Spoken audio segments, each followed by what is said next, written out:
எல்லாம் நல்லா இருக்கீங்களா? சரி, இன்னைக்கு வந்துங்க இந்த நம்ம சிகரெட் இருக்குல்ல, சிகரெட்டுக்கு தமிழில் என்ன பேர் உங்களுக்கு தெரியுமா? தமிழ் என்ன பேர்னு தெரியுமா? சிகரெட் தெரியும், என்ன நிறைய பார்த்துருப்பீங்க. ஆனால் அதுக்கு தமிழில் உள்ள பேர் என்னன்னு உங்களுக்கு தெரியுமா? தெரியாது அல்லவா? அவங்க அந்த காலத்தில் அந்த வெள்ளைக்காரன்லாம் வந்து இங்கே ஆண்டுகிட்டு இருந்தாங்கல்ல, அப்போ வந்து இந்த பிரெஞ்சுக்காரங்கள்லாம் வந்து இருக்கிறவங்க அவங்க தான் வந்து அந்த சிகரெட்லாம் குடிச்சிக்கிட்டு இருப்பாங்க. அந்த மாதிரி ஒரு பிரெஞ்சுக்காரரு சிகரெட் குடிச்சிக்கிட்டு இருந்திருக்காரு. அப்போ அதை வந்து ஒரு நம்ம பையன் ஒரு பையன் சின்ன பையன் வந்து அந்த சிகரெட் குடிக்கிறத பார்த்து போட்டு அவங்க தாத்தாட்ட கேட்டிருக்காப்புல. பக்கத்தில் இருந்து அவங்க தாத்தாட்ட, தாத்தா அவர் வந்து வெள்ளையா வாயில் வச்சு எடுத்துக்கிட்டு இருக்காரு, புகை வேற வருத, அது என்ன? ஏன்னா அந்த பையன் அதுக்கு முன்னே அந்த சிகரெட்டை பார்த்ததே இல்லை. அப்போல்லாம் வந்து இந்தியாவில் அதிகமாக இல்லைங்க. அது தமிழ்நாட்டில் சிகரெட் பழக்கம்லாம் இல்லை.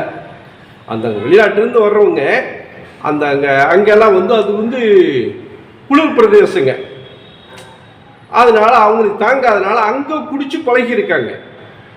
அவங்க நாட்டில் வந்து சிகரெட் வந்து குடிச்சு பழகியிருக்காங்க. அந்த பழக்கத்தை விட முடியாமல் இங்கேயும் வந்து சிகரெட் வந்து அடிச்சுக்கிட்டு இருந்திருக்காங்க. பையன் வந்து கேட்கும், தாத்தாட்ட வந்து கேட்கும். தாத்தா வந்து என்ன சொல்லியிருக்காரு, டே அதெல்லாம் வந்து அந்த வெளிநாட்டு உள்ளது, நம்மளுக்குள்ள பழக்கமே இல்லை. இல்லை தாத்தா வந்து ரொம்ப ஜாலியாக வந்து சாப்பிட்டுக்கிட்டு இருக்காரு, அது வந்து எப்படி சாப்பிட்லாமா அப்படிங்கும்போது, இல்லைடா அதெல்லாம் நம்மெல்லாம் குடித்தோம் அப்படின்னா நம்மெல்லாம் சீர்கிட்டு போயிடுவோம். அதெல்லாம் குடிச்சு பழகனா நம்ம வந்து சீர்கிட்டு போயிடுவோம். அது மட்டுமல்ல, நம்ம உடம்பும் சீர்கிட்டு போயிடும். அதனால நம்மெல்லாம் வந்து அதெல்லாம் குடிக்கூடாது அப்படின்னு சொல்லியிருக்காருங்க. அதை வந்து பிரெஞ்சுக்காரன் காதலை வாங்கிட்டு இருந்திருக்காப்புல. அவனுக்கு மற்ற அதனுடைய அர்த்தம்லாம் தமிழில் தெரியாதுல்ல, அந்த சீர்கிட்டுங்கிறது மட்டும் தெரிஞ்சுக்கிச்சு. அப்போ அவன் அதை பிடிச்சிக்கிட்டான். சரி, பேசாம வச்சு தெரிஞ்சுக்கிட்டான். சரியா அந்த பையன் வந்து நம்ம சிகரெட்டை தான் கேட்குறான்.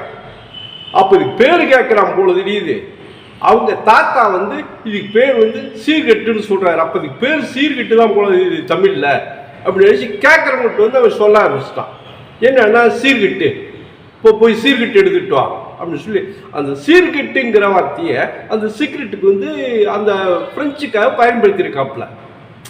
அதே அப்படி பழக்கத்தில் வந்துங்க அந்த சீர்கெட்டுங்கிறது சிகரெட்டுன்னு ஆயிடுச்சு. நான் கூட நினைச்சேன், ஆரம்பத்தை வந்து என்ன நினைச்சேன்னா, இந்த சீக்ரெட்டாக குடிப்பாங்க சிகரெட்லாம். யார் வந்தால் பெரியவங்க வந்து யார் வந்தால் டபக்குன்னு பின்னாடி ஒழிச்சுக்குவாங்க. சீக்ரெட்டாக யாருக்கு தெரியாமல் குடிக்கிறதுனால அந்த பேர் தான் வந்து சீக்ரெட்டாக மாறி இருக்கு அப்படின்னு நினச்சேன். அப்படியெல்லாம் இல்லை போல தெரியுது.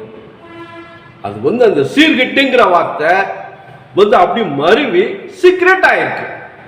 அதுவா அப்போ எப்படி அதுக்கு வந்து தமிழில் வந்து சீக்ரெட்டுங்கிற பேர் வந்துச்சுன்னா, தமிழ்நாட்டில் சீர்கெட்டுங்கிறது தான் அந்த சீர்கெட்டு வந்து மருவி சீக்ரெட்டாக ஆயிருக்குங்க.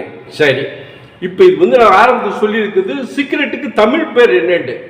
சிகரெட்டுக்கு தமிழ் பேர் என்னண்டா வெண்சுருட்டுன்னு சொல்லுவாங்க. சுருட்டு வந்து நீங்கள் பார்த்துட்டு, சுருட்டு வந்து அதே மாதிரி தான் இருக்கும், கொஞ்சம் நீளம் அதிகமாக இருக்கும், ஆனால் கருப்பாக இருக்கும் அல்லவா? சுருட்டு கருப்பாக நீளமாக இருக்கும். அதே வடிவத்தில் இந்த சிகரெட்டு வந்து வெள்ளையாக இருக்குல்ல, அதனால தமிழில் வந்து வெண்சுருட்டுன்னு சொல்கிறாங்க. இருந்தாலும் பழக்கத்தில் வந்து புழக்கத்தில் இருக்கிறது வந்து சிகரெட்டு தாங்க. சிகரெட்டுன்னா தான் தெரியும். அது தமிழ் பேர் வேணும்னா வெண்சுருட்டுன்னு எடுத்துக்கலாம். சரிங்க, அப்புறம் வேற ஒரு நல்ல ஒரு பதிவோட மறுபடியும் வந்து உங்களை சந்திக்கிறேங்க. நன்றி.